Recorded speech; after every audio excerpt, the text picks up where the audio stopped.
కానీ సమాజంలో చాలా ఎలీట్ క్రౌడ్ కింద వాళ్లకు గుర్తింపు గౌరవం ఉంది. ఈ రెండింటిని నేను మా అధికారులతో మాట్లాడి ఏంది డిఫరెన్స్ అని, సార్ ఆస్తి ఉన్న వాళ్ళకు చదువు లేదు, వాళ్ళు అత్యంత వెనుకబాటుతనాన్ని అనుభవిస్తున్నారు మానసికంగా, కానీ ఒక దళితుడో ఒక గిరిజనుడో లేకపోతే ఒక ఆదివాసియో బాగా చదువుకొని ఒక డాక్టరో ఒక ఇంజనీర్ గానో ఒక లాయర్ గానో ఒక ఐఏఎస్ గానో రాణించి సమాజంలో అత్యంత ముందల నిలబడ్డాడు. అతనికి ప్రభుత్వం మీద ఆధారపడే అవసరమే లేదు, అతనే 10 మందికి సహాయాన్ని అందించే పరిస్థితి ఉంది. So outcome of this survey report is that education is foundation for your development, not your financial status. కొంతమంది యాదవ్ సోదరులు, మా కురుబ సోదరులు 30-40 ఎకరాల భూమి ఉంది, 100-200 మేకపిల్లలు ఉన్నాయి, అవసరం అనుకుంటే 1 కేజీ బంగారం ఉంది. కానీ పిల్లల్ని చదివించుకోకపోవడం వల్లనో లేకపోతే ఇతర కారణాల వల్ల వాళ్ళు ఈ సమాజంలో జరుగుతున్న మార్పును, ఈ సమాజం ఏ వైపు పోతుందో వాళ్ళు తెలుసుకునే అవకాశమే లేకుండా పోయింది. కానీ because of reservation, because of other aspects, neglected communities నుంచి వచ్చిన వాళ్ళు మంచి ప్రయోజకులైన డాక్టర్లు, ఇంజనీర్లు అవ్వడం వల్ల ఈరోజు సమాజం వాళ్ళందరినీ గౌరవిస్తుంది. సమాజంలో ఆస్తులు ఉన్న వాళ్ళు చాలామంది వచ్చి వాళ్ళకి నమస్కారం పెడుతున్నారు, వాళ్ళ దగ్గర అవసరానికి వచ్చి చేయి చేస్తున్నారు, మీరు సాయం చేయండి సార్, మీరు వైద్యం చేయండి సార్, మీరు మా పిల్లలకు చదువు చెప్పండి సార్, మీరు కలెక్టరో లేకపోతే మీరు ఐపీఎస్ఓ అయితే వాళ్ళ దగ్గరికి వెళ్ళి మా ఈ సమస్య ఉన్నది పరిష్కరించండి సార్, మా గ్రామానికో మా కుటుంబానికో అని చెప్పుకుంటున్నాం. కానీ కోట్ల రూపాయల ఆస్తున్న వాళ్ళ దగ్గరికి ఎవరు పోయా ఏమీ అడగడం లేదు. ఎందుకు అంటే వాళ్ళకి విద్య లేకపోవడమే. అందుకే మిత్రులారా, ఈరోజు ఈ రాష్ట్ర ప్రభుత్వం స్పష్టంగా ఇల్లు, పెన్షన్, అసైన్మెంట్ భూములు ఇవన్నీ మీ జీవితంలో సమూలమైన మార్పు వస్తుంది అని నేను ఆశించడం లేదు. అవన్నీ ప్రభుత్వం చేయాల్సిందే, చేస్తుంది. ప్రభుత్వం ఆదాయం పెంచాలి, పేదలకు పంచాలి అనేది మా ఆలోచనే. కానీ ప్రతి తరానికి ఇదే చేయాల్సిన పరిస్థితి. ఒక తరంలో నేను ఒక డాక్టర్నో ఒక ఇంజనీర్నో ఒక ప్రయోజకుని తయారు చేస్తే ఇంకా భవిష్యత్ తరాల కోసం ఈ ప్రభుత్వం వైపు చూడకుండా వాళ్ళని ఈ సమాజంలో సొంత కాళ్ళ మీద నిలబెట్టగలిగిన పరిస్థితి వస్తుంది. ఆ నిలబెట్టగలిగిన శక్తి మీ దగ్గరనే ఉంది. ఆ నిలబెట్టగలిగిన శక్తి ఇక్కడనే ఉంది, ఉపాధ్యాయుల దగ్గర ఉంది. బడ్జెట్ ఖర్చు పెట్టట్లేదా? పెడుతున్నాం. ఈ సంవత్సరం దాదాపుగా 30,000 కోట్లు బడ్జెట్లో 9% విద్య మీద ఖర్చు పెడుతున్నాం. ఈరోజు మీ ముందర నేను చెప్పదలుచుకున్నా, దాదాపుగా 27,50,000 మంది విద్యార్థులు తెలంగాణ రాష్ట్రంలో చదువుకుంటే ఒక్కొక్క విద్యార్థి మీద 1,08,000 కోట్ల రూపాయలు నా ప్రభుత్వం ఖర్చు పెడుతుంది. ఒక్క విద్యార్థి మీద రాష్ట్ర ప్రభుత్వం పెడుతున్న ఖర్చు 1,08,000 రూపాయలు ఈరోజు ఖర్చు అవుతుంది. నేను లెక్క తీసిన ఒక్కొక్క విద్యార్థి మీద నా ప్రభుత్వం ఎంత ఖర్చు పెడుతుందని.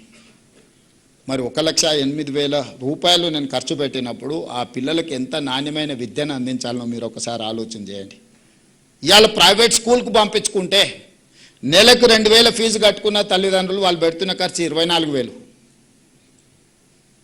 ఒక మంచి ప్రైవేట్ స్కూల్కి పంపిస్తే కూడా వాళ్ళ తల్లిదండ్రులు బట్టలు, పుస్తకాలు ఇంకేమైనా పెట్టవచ్చు, ఇంకొక 24,000. యావరేజ్ 80 నుంచి 90% ప్రైవేట్ స్కూల్స్ ఆర్ ప్రైవేట్ కాలేజెస్కి వెళ్ళే అప్ టు 12th క్లాస్కి వెళ్ళే వాళ్ళకి సంవత్సరానికి 50,000కి మించి ఖర్చు పెడతలేం మనం వాళ్ళ తల్లిదండ్రులు. కానీ తెలంగాణ రాష్ట్ర ప్రభుత్వం ఒక విద్యార్థి మీద 1,08,000 రూపాయలు ఈరోజు మనం ఖర్చు పెడుతున్నాం. మరి తల్లిదండ్రులు ప్రైవేట్కి ఎందుకు వెళ్తుండ్రు? ప్రైవేట్లోనే చేర్పించాలని ఎందుకు అనుకుంటుండ్రు? 27,000 ప్రభుత్వ పాఠశాలలు ఉంటే ఈ 3 సంవత్సరాలలోనే మన పిల్లలు పెరగడం మొదలుపెట్టి 2014 నుంచి ఎవ్రీ ఇయర్ డౌన్ఫాల్. ఇంతకుముందు యోగిత డేటా చూపిస్తుంది. ఎవ్రీ ఇయర్ 50,000, 60,000, 70,000 పిల్లలు dropouts from government schools. Last 4 years graph పెరగడం భారతదేశంలోనే, నాట్ ఓన్లీ ఇన్ తెలంగాణ. ఈ సంవత్సరం 1,00,000కు పైగా ప్రభుత్వ పాఠశాలల్లో ప్రైవేట్ స్కూళ్ళ నుంచి మానేసి లేదా పిల్లలు వచ్చి ప్రభుత్వ పాఠశాలల్లో చేరిండ్రు. 28వ స్థానం ఉన్న తెలంగాణ రాష్ట్రం విద్యలో 18వ స్థానానికి వచ్చింది 2 సంవత్సరాలు మీరు కష్టపడితే దేశంలో. నేను ఇప్పుడు మిమ్మల్ని అడుగుతున్నా,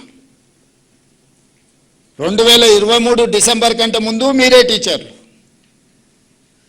ఇవే పాఠశాలలు మారలే, పిల్లలు మారలే, మా టీచర్లు మారలే. అంతకంటే ముందు 14 నుంచి 23 వరకు ఎవ్రీ ఇయర్ ఎందుకు డౌన్ఫాల్ చూసింది, 24 నుంచి 26 వరకు ఎందుకు అప్ ట్రెండ్ చూస్తున్నాం మనం? పొలిటికల్ ఎగ్జిక్యూటివ్ యొక్క అటెన్షన్, మా అటెన్షన్, మా ఫోకస్ ఎక్కడ ఉంటుందో మా యంత్రాంగం ఫోకస్ కూడా అక్కడనే ఉంటుంది. As a team leader I have to focus on certain things. Then only my chief secretary, my education secretary or my IT secretary will focus on that. నాకే ప్రాధాన్యత లేనప్పుడు నా దగ్గర ఉన్న సిబ్బంది, నాతో కలిసి పనిచేసే సిబ్బంది ఎందుకు వాటి మీద దృష్టి పెడతారు? ఈరోజు కొంతమంది అంటున్నారు, నేను మన కొందరు మాట్లాడుతూ ఉంటే తెలంగాణలో విద్యాశాఖకు పూర్తి స్థాయిలో మంత్రి లేడు, అర్జెంటుగా రేవంత్ రెడ్డి గారు పూర్తి స్థాయి మంత్రిని విద్యాశాఖకు నియమించాలని. నేను మిమ్మల్ని అడుగుతున్నా, పర్ఫామ్ చేసినందుకు నేను విద్యాశాఖ నుంచి తొలగాల? లేకపోతే నర్సరీ, ఎల్కేజీ, యూకేజీ ఇంట్రడ్యూస్ చేసి నర్సరీ నుంచి 12th క్లాస్ వరకు బ్రేక్ఫాస్ట్ ఇచ్చినందుకు నేను తొలగాలనా?